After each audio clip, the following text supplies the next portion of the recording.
Let's go to drafting feast. The final wildcard. Cuma ada satu slot di ajang dunia yang bakal bisa diterima dari wildcard. Dan itu mereka akan dapatkan hari ini. Dan among the plane, one of the best hero mid laner mungkin untuk Rosa sudah ditutup, Profesor. Wah, Eve ya. Dan juga Fanny. Jangan lupakan bahwa memang kenyataannya di M6 kali ini, Fanny benar-benar kayak jadi populer banget. Bahkan kayak tidak boleh tergantikan. Dengan adanya Steel Cable dan Primark yang terbaru. Pasif dari Fanny yang emang ngebuat bagaimana gameplaynya berubah sedikit. Yang biasanya kita ngeliat 2 kabel, ultimate, tumbang double damage. Iya. Tapi buat sekarang, untuk mengaktifkan double damage-nya itu perlu 2 sampai dengan 3 kali Primark atau pasif dari Fanny-nya. Jadi permainannya berubah, emblemnya juga ke fighter arahnya. Sehingga kemungkinan besar pemain-pemain Fanny yang kabelnya lebih on point itu diuntungkan di patch sekarang. Tapi kali ini memang concern terhadap TNZ sebagai jungler dengan assassin gameplay mereka sudah tutup, Profesor. Mereka pengen banget ngeluarin potensial terbesar ya. Mereka sepertinya banyak banget belajar yang sudah mereka dapatkan dari match-match yang mereka anggap mungkin bisa mulus. Tapi ternyata ada sedikit batu sandungan. Sedangkan kalau ngomongin ke arah Hylos, kita ngomong terlalu banyak yang sebenarnya bisa ditutup selain Hylos. Cuma gameplay kali ini yang dimiliki dari tim Insilio adalah front to back power yang mereka tidak mau dihadapi. Nah, kalau ngomongin front to back, Insilio juga punya draft front to back yang menarik loh. Salah satunya adalah dengan membawakan Tamus untuk Maniac. Dan gak cuma itu, dia juga ada loh bawain draft Belerik juga sama kayak Team Spirit. Cuma bedanya untuk sekarang, Gatot Kaca langsung diamankan untuk Insilio. Mereka melepaskan Chow untuk Ulfhednar. Dari kemarin, kalau dari yang aku lihat ya, Ulfhednar juga lumayan spam nih untuk Chow-nya. Ya, tapi aku jujur suka banget Gatot Kaca. Kenapa? Karena kondisi saat ini kita bakal mencoba melihat dari crowd control EXP Lane sebenarnya yang lagi naik down ini banyak. Banyak banget. Tapi Gatot Kaca ini kayak paket lengkap. Pertama dia bisa buka badan, dia punya area crowd control yang besar banget. Setuju. Dan dia juga bener-bener bukan EXP Lane yang harus dibantu di area lane dan fleksibel dari seorang Gatot Kaca yang masih belum bisa ditentukan akan di EXP atau di ROM-nya. Ya, Itu jujur, akan menentukan draft juga. ini Gatot Kaca nih kayak pelan-pelan beranjak jadi hero all role gitu loh. Iya. Karena jujur aku pun sering nge-spam di rank dan lagi win streak juga nih kebetulan dengan menggunakan Gatot Kaca di mid lane. Dengan full damage juga, cuma ya emang resikonya tinggi sekali. Jadi emang itu kalau bisa di-delete aja teman-teman. Jadi biarkan Gatot Kaca emang ada di roamer atau di EXP. Jalankan tugasnya sebagai badan sehingga nantinya Gatot Kaca bisa benar-benar memaksimalkan bagaimana potensi dari Thunderbelt. Ngomong-ngomong, Ulfhednar ternyata membawakan Chow seperti yang tadi kita mention, tapi ternyata Sunshine langsung mengamankan Harith.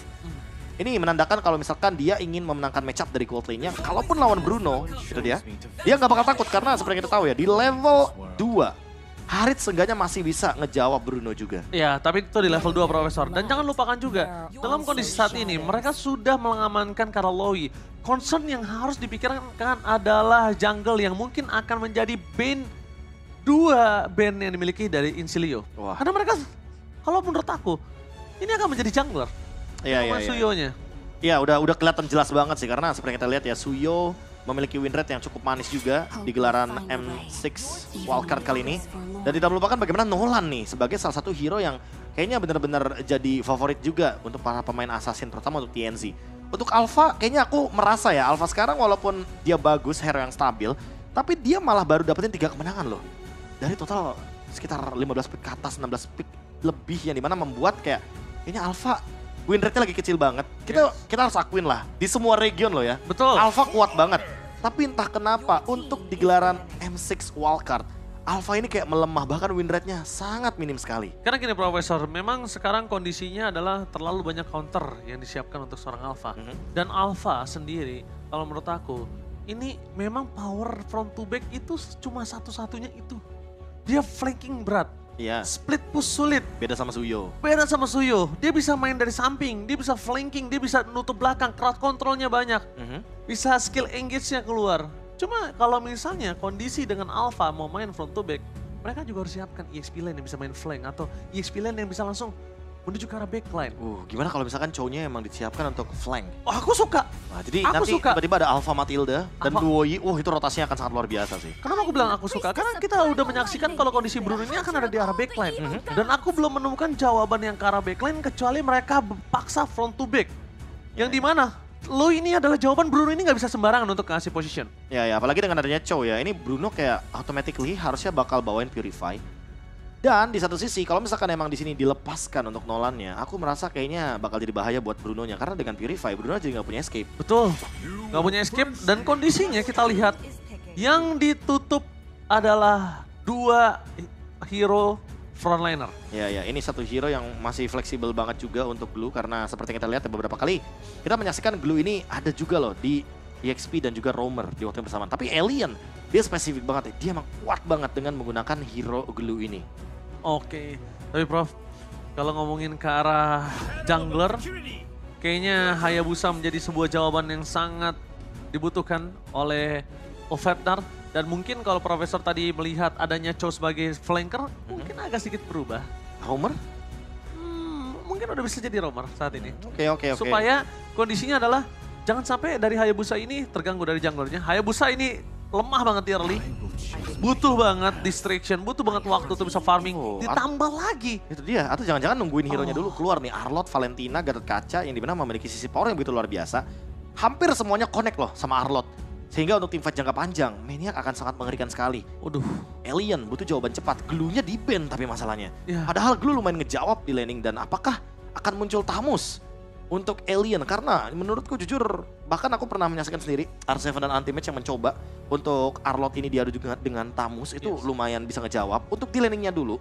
Karena seenggaknya dalam team fight, ya mereka tinggal memanfaatkan bagaimana Luoi-nya ini sebagai damage dealer. Atau balik lagi kita ubah. Kalau memang kondisinya mau Profesor EXP lane-nya ada di cowok, Roamer Khalid. Ya, benar-benar untuk ganggu. Benar-benar untuk ganggu posisi ke arah Gatot Kaca, benar-benar ganggu ke arah Bruno, ganggu ke arah jungler. Dan tapi nampaknya kondisi kali ini mereka pengen Povius. Mereka gimana caranya tapi untuk ini bisa EXP-nya tetap menang. 11% win rate. Ini win rate yang sangat minim sekali. Hanya mendapatkan 1 kali kemenangan dari 10 kali pick. Povius yang kayak diidola-idolakan. Manusia ungu yang selalu di-pick di hampir semua region yang ada di M6 World Champions. Ini benar-benar kayak lagi mulai menurun nih popularitasnya. Walaupun win rate-nya minim, tapi ternyata untuk teman-teman dari tim Ulfhednar, mereka masih percaya bahwa Alien akan bisa memaksimalkan potensi dari Infernal Pursuit.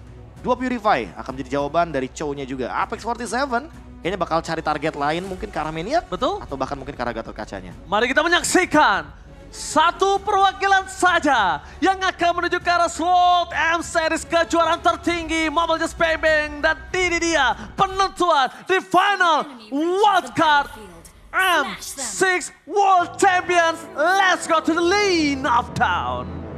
Dan juga buat teman-teman yang sedang menyaksikan tentunya. Adalah dia game pertama dari Best of 5 Series untuk M6 Wildcard.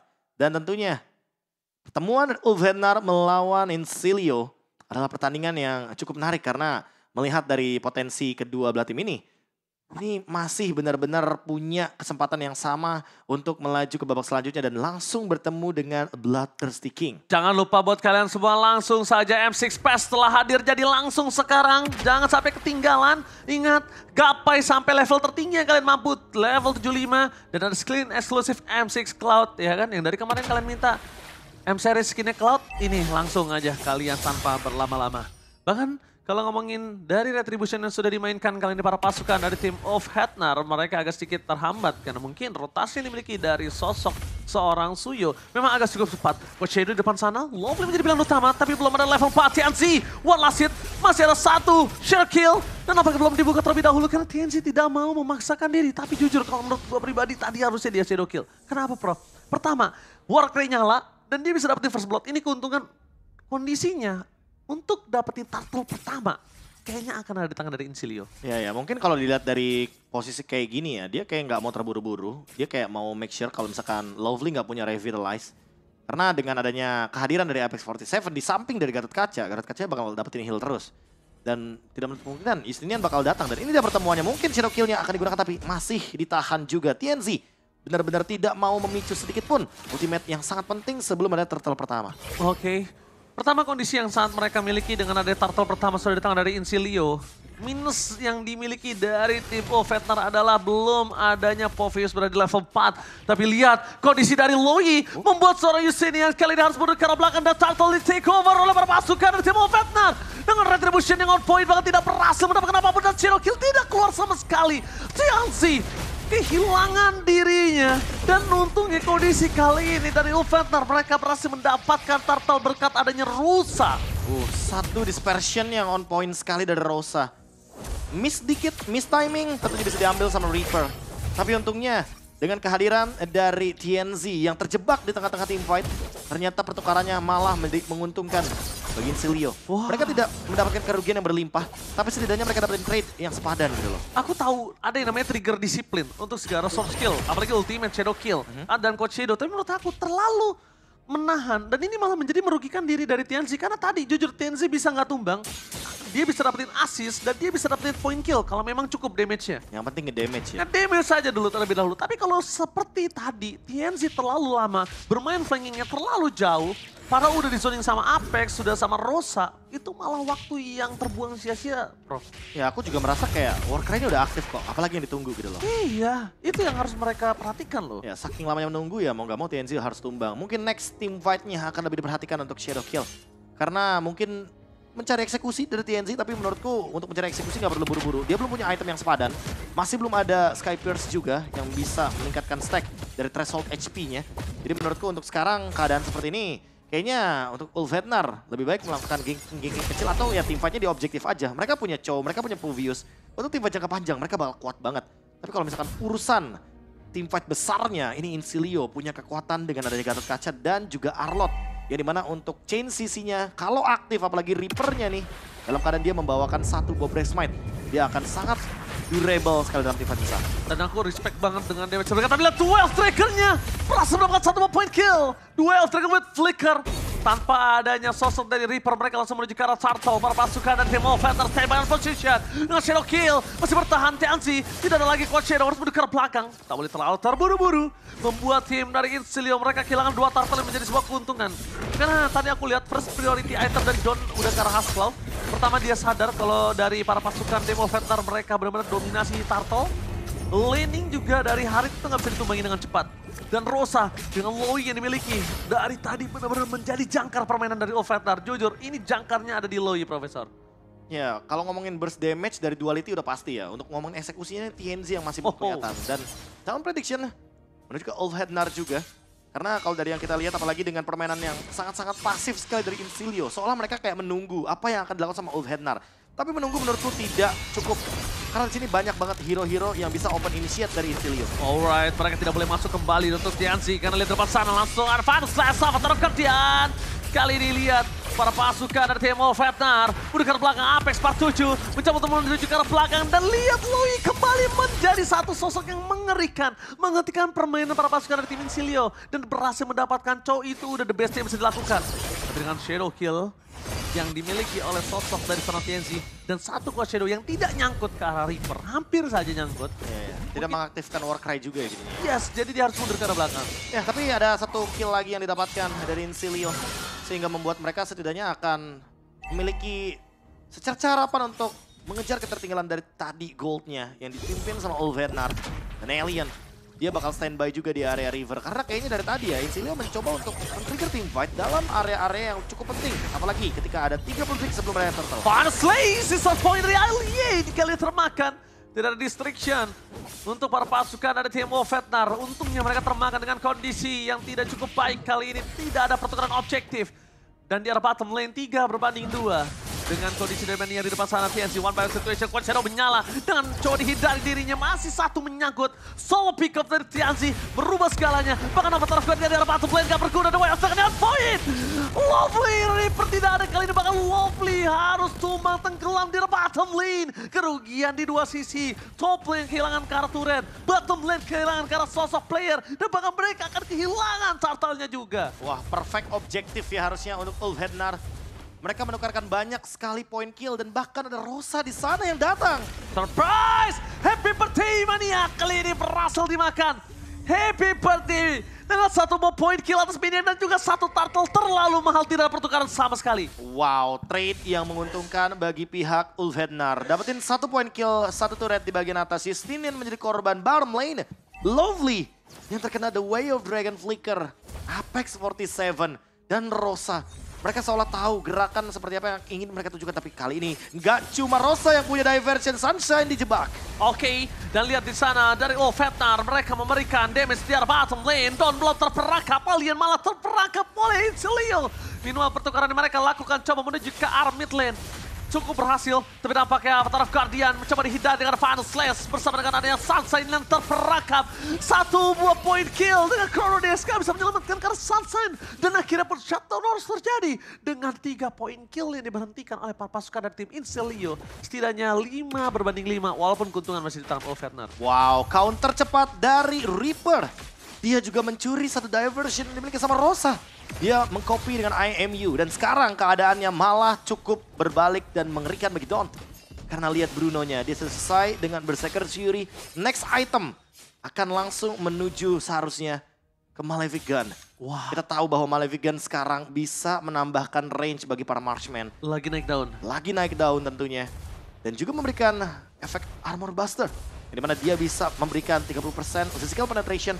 Ditambah lagi dengan attack speed yang sangat cocok dengan kehadiran dari Bruno dengan bola panasnya. Dan sekarang 25 detik sebelum adanya lure yang pertama. Dengan perfect objective, seharusnya Ulfhednar lebih bisa menguasai kendali objektif. Tapi kalau kita lihat dari Incilia, lihat yang ingin mereka lakukan. Mereka hanya membuka ruang agar Don tetap berada dalam keadaan yang safe. Mereka nggak mau adanya point kill untuk damage dealer mereka. Alright. Kali ini dari Ulfhednar, mereka siap-siap untuk menuju ke arah Lord yang pertama. Mereka udah standby on position. Dengan kondisi kali ini seluruh source skill-nya penuh dan bahkan dari Lovely bisa menjadi badan dengan adanya sisi dari kolam Revitalize. Wow, Glowing One. Item yang sangat penting untuk bisa mendinai juga heal up dari kolam Revitalize. Lovely akan dikurangi dari pasif dan bahkan dari heal up yang dia miliki. Ditambah untuk Reaper, Brave Smite-nya nggak bakal maksimal. Untuk keseluruhan dari Incilia, mereka nggak bakal dapetin lifesteal juga yang sepadan. Justinian dan Don't harus berjaga jarak. Tapi untuk sekarang, mencari momentum. Holy Crystal bahkan dari Sunshine dan ada 1 diversion balasan. Itu dia Rosa yang mungkin dituju. Oke, Rosa yang dituju tapi Profesor mereka masih belum berani. Pertama Hayabusa mereka ada di arah bottom lane. Lovely udah punya Athena Shield, ini akan lebih kuat untuk bisa menahan Karloi. Tapi crowd controlnya nggak bisa. Oke. Memang damage-nya bisa, tapi crowd controlnya enggak. Ini adalah keputusan yang cukup berani dari Incilia. Mencoba take over karena Lord berhasil mendapatkan 1 Lord tapi media ter-take down. Perpasukan dari tim Ulfhednar. Mereka mencoba untuk distraction dengan Shadow Kill. Berhasil memporak-porandakan backline dan bahkan mereka akan kehilangan dari Yusian juga. Reaper dikejar, gak boleh pulang, maunya digoyang. Berhasil mendapatkan 1 point kill, looking for wipeout. One last man standing dari tim Incilia. Tersisa sosok Justinian. Wow, 4 ditukarkan dengan 1 dan plus Lord juga. Hanya karena Ulfhednar show di area bottom lane. TNZ sebagai Hayabusa, pemegang retribution. Incilia langsung take over Lordnya. Ini dia decision cepat dari Incilia. Mereka memanfaatkan Suyo, walaupun yang udah di-nerf dari Soul Saver dan juga Retribution kombonya. Tapi masih bisa dimaksimalkan karena TNZ terlalu lama untuk show di bagian far lane. Sekarang keadaannya berbalik, Ulfhednar.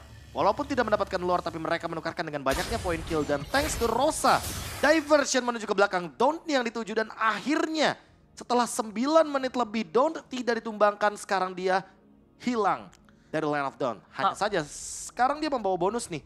Dengan adanya Malefic Gun. Apakah ini akan menjadi jawaban?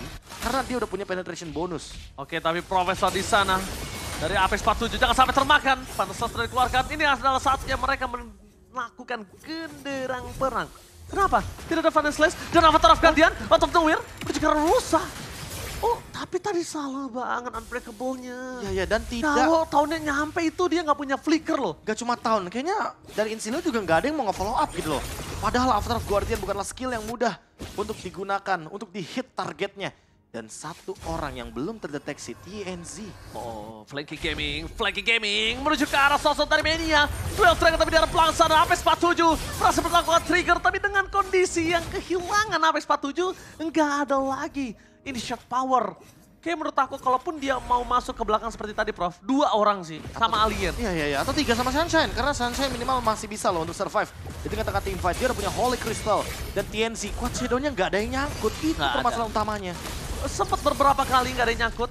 Dan aku melihat malah jujur TNZ, walaupun dia sekarang sedang dalam kondisi owning, dia terlalu boros gunain untuk Quad Shadow-nya. Aku malah merasa dia harus wise banget sih gunainnya. Dia kayak menahan advantage.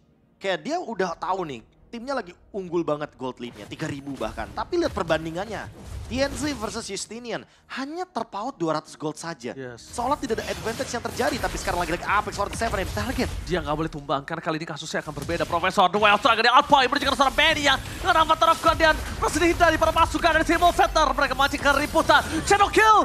Kali ini untung aja belum menyangkut, tapi lihat satu point kill dari seorang Alien mencoba memasak keributan. Mereka harus lepaskan, terlalu overextend. Ketika keuntungan yang sudah mereka dapatkan atas Reaper, mereka harusnya reset. Mereka harus menuju ke arah Lord.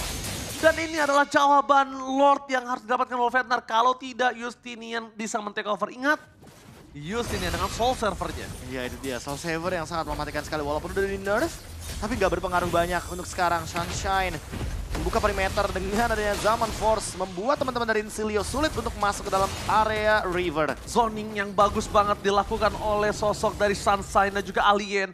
2 orang yang nge-zoning. Ini benar-benar punya deal damage yang sangat besar. Bahkan TNC, ingat tidak boleh terlalu greedy dan langsung dengan Retribution yang berhasil mendapatkan satu Purple Buff. Dan di sini dari Justinian mereka punya Purple Buff. Kondisi yang benar-benar terpuruk, kehilangan banyak banget objektif dan bahkan 5.000 gold difference. Wah ini 5.000 gold difference yang akan terus meningkat ya. Yang awalnya 3.000 gold lead.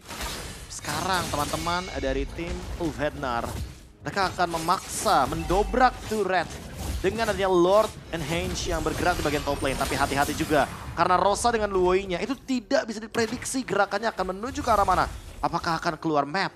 Karena sekarang menunggu Alien dengan flicker. Kayak bakal ngebuang waktu yang cukup banyak. Dan Sunshine akan berusaha melakukan 3 lane push bersama dengan Lord juga di bagian top lane. Alright, perpasukan dari tim Ulfhednar. Mereka kali ini udah standby, tapi Apex 47 nggak punya flicker Profesor. Ya, apakah ini akan dimaksimalkan? Karena belum bisa ada inisiasi yang tiba-tiba bisa dilakukan. Apalagi tidak ada diversion juga. Untung tahunnya nggak nyangkut. Tapi di depan sana para pasukan dari tim Ulfhednar mereka memaksa mendapatkan satu buah Pastor Terra Toblin. Distraction yang dilakukan, tapi kali ini berbeda. Apex 47 ready, available. Dengan adanya satu buah Shadow Kill di arah belakang berhasil dihindari oleh damage oleh Justinian. Tapi teamfight yang terjadi di depan sana tidak bisa dibendung. Dengan satu Chrono Dash dan juga Synchro Vision bersama dengan Zaman Force membuat tim dari Ulfhednar mereka kabur menuju ke arah belakang. Oke. Sunshine-nya survive dan di sini kondisinya menurut aku agak cukup rugi. Mereka harusnya bisa fokuskan turret. Kelihatan tadi diversionnya by the way. Insilio mencoba untuk melakukan gerakan balasan tapi ternyata mereka terdeteksi dengan hadirnya minion wave. Dan TNZ, jujur berkali-kali kita melihat Shadow Kill yang dia gunakan masih belum terlalu on point. Targetnya adalah Justinian yang dimana Justinian masih bisa kabur. Dan ini dia, diversion balasan tapi hanya mengirim TNZ saja. Oh, butuh satu turret dan itu dia. Combo. Tipikal seperti Cloud. Karena memang aku tadi bilang sama Profesor, ini rugi. Mereka nggak fokus ke arah turretnya, Prof. Ya, setuju. Mereka harus fokus ke arah turretnya karena 2 distraction yang terjadi di arah mid dan juga top itu akan membuat mereka mudah mendapatkan Lord selanjutnya. Dia combo dengan Coach Shadow. Hanya beberapa hero saja yang bisa menggunakan combo diversion tersebut. Salah satunya adalah Cloud dan juga Hayabusa. Sekarang keadaan seolah menekan Insilio. Yang awalnya mereka mendapatkan beberapa point kill, first blood bahkan. Sekarang Ulfhednar sudah mendapatkan momentum balik tersebut. Bahkan kalau kita lihat dari itemnya jadi Winter Crown harusnya akan ada di tangan dari Rosa. Tinggal menunggu waktu saja setelah adanya Divine Glaive juga. Full item dari TNC dan sekarang Apex 47 harus hati-hati karena kayaknya dari tadi ya Maniak lihat Chow sedikit, dia langsung final slash. Itu oke. Menurut aku oke, kenapa? Pertama, dia tahu Chow ini tidak setebal itu untuk menahan damage. Dan pertama, Chow harus kalau ngeluarin flickernya, berarti initiate powernya akan turun, Profesor. Akan menurun. Dan itu yang dia lakukan oleh seorang Maniak dan itu bagus banget. Trigger yang dilakukan terhadap Alien, lagi-lagi Alien menjadi bulan-bulanan warga, damage-nya terlalu besar untuk bisa dibendung. Karena dengan hybrid moment yang diberikan dari seorang Alien, ini kayaknya membuat Alien itu tidak bisa terlalu keras, Profesor. Iya. Yang mungkin saat ini sedang harus dicari sama Alien adalah bagaimana cara dia recovery HP. Dan mungkin memaksa split push yang bisa terjadi di bagian top lane atau bahkan mid lane. Karena wave minionnya banyak banget dari Ulfhednar. Iya. Dan mereka bisa memanfaatkan macro play ini atau bahkan memaksa TNZ untuk melakukan 1v1 situation. Tapi masih terlalu jauh karena sepertinya bukan satu orang. Ada 2 orang di sana dari Incilia. Harusnya TNC udah mulai sadar gak sih? Dia gak bisa sembarangan shadow kill ke arah sosok Justinian. Yeah. Dia mainin Warcry-nya aja di sana. Mainin basic attack-nya aja. Itu udah cukup kok untuk ngabisin atau mungkin ngabisin Winter. Skill escape mechanism dan itu dia. Mainin basic attack aja. Lihat ternyata ada shadow kill yang terperangkap di depan sana. Berhasil mendapatkan immortality plus Winter. Mahal hitungannya. Pertama karena 2 sword skill yang dimiliki dari Justinian. 2 item yang benar-benar menjadi defensive item udah gak ada Profesor. Ya tersisa Rose Gold Meteor ya. Dan sekarang ada teleportation. Reaper! Reaper almost berhasil coba memakan para pasukan dari Ulfhednar. Tapi di depan sana lihat damage basic attack terlalu sakit. Dan bahkan para pasukan dari TM Ulfhednar. Mereka terlalu terburu. Shadow kill! Berhasil memakan Reaper meanwhile dari bottom lane. 2 tim fight terpecah belah. Dari sosok Gatot-Kaca juga kebingungan di mana mereka harus melakukan pertahanan dari tim fight yang dilakukan oleh Ulfhednar. 2 tim fight terpecah belah Profesor. Di belakang sana mereka mencari di mana Justinian. Dengan adanya Rosa udah memberikan pressure terhadap Justinian pun itu nggak cukup untuk mencari Justinian di mana dia berada. Dan satu momen yang sudah didapatkan oleh tim Ulfhednar kali ini yang akan mendapatkan Lord menit 18, tapi kalau Rosa termakan ini akan berbahaya. Kenapa berbahaya? Daya power team fight mereka berkurang jauh. Iya, kalah jumlah juga tentunya, tapi dia sudah memiliki damage yang sangat-sangat tinggi sekali dan bahkan TNC harus memaksa shadow kill-nya. Shadow kill dapat retribution, it's on point! Berhasil mendapatkan Justinian dan juga retribution yang on point, berhasil mendapatkan Lord yang sangat mahal. 40 detik, 4/5. Bukankah yang baik untuk tim dari Incilia? Wow, Ulfhednar targeting dan bahkan zoning yang tidak mereka hentikan hanya untuk seorang Don't. Untungnya immortality dari TNZ masih available. Mereka akan mencoba untuk mendobrak kali ini bagaimana pertahanan dari Incilia dengan Bruno. Dan sekarang tinggal pertanyaannya, Sunshine, dia mau lock tower atau tidak? Karena ini adalah Lord Evolve, ini adalah Lord yang kalau fokus damage dealt-nya menuju ke hero, ini bisa menumbangkan hero dengan cepat. Alright, di depan sana perpasukan. Kita lihat di sana, oh ada sedikit insta replay Profesor, silakan. Ada team fight juga yang terjadi, tapi untuk replaynya kali ini ada team fight yang akan dilanjutkan. Oke, team fight dilanjutkan di sana. The Well serangan on point, masih mendapatkan Lovely. Best dengan sangat besar. Ini bencana untuk Incilia, lihat mereka porak-poranda dan bahkan jatuh terjadi oleh Subside. Meanwhile di sana, pace-nya akan menjadi jawaban di game yang pertama. Ulfhednar take the game one. Ulfhednar dengan draft yang sangat-sangat mematikan. Hayabusa dari TNZ yang memang menahan shadow kill-nya, tapi dia yang menjadi alasan kenapa tim fight-nya terpecah belah. Incilia miss targeting. Tim fight 4 lawan 3, bukan angka yang sepadan. Sehingga membuat Don jadi kebingungan juga. Dia nggak bakal mampu juga untuk mendeliver damage dengan maksimal. Menangkan game pertama untuk Ulfhednar. Profesor KB, dari tim fight yang terpecah belah menjadi 2 dan bahkan dari Gatot-Kacanya dia bingung untuk melakukan defense ke arah mana.